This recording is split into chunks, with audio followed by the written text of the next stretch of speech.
Today, I'll be showing you how to unlock any phone from any carrier through a simple and free method.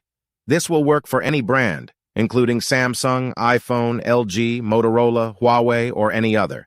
If you happen to have a carrier app installed on your phone, unlocking it will be even easier.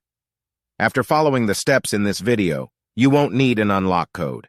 Instead, you'll simply wait for a message in the carrier app indicating that your phone has been unlocked.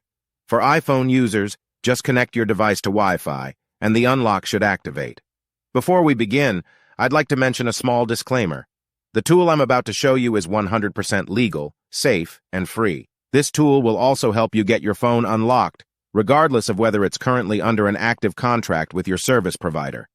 By the way, please be very careful with the spam comments left on this video. They are all from bots representing people who offer this service for a fee. We might be affecting their business since I'm showing you a free method to unlock your phone from carriers. Follow my exact steps from this video, and after that, you will have a phone that will work with any SIM card from any carrier in the world. With that said, let's start. All right, so grab your phone and insert an unsupported SIM card. That means a SIM card from a carrier other than your original one. After powering up your phone, you'll receive a message asking for an unlock code. Once you enter the code, your phone will be fully unlocked and ready to use with any carrier. Here's the best part. You can unlock your phone for free on this website. Just follow the instructions here, and you'll unlock your phone for free using a simple method. Thanks so much for watching this video. See you in the next one.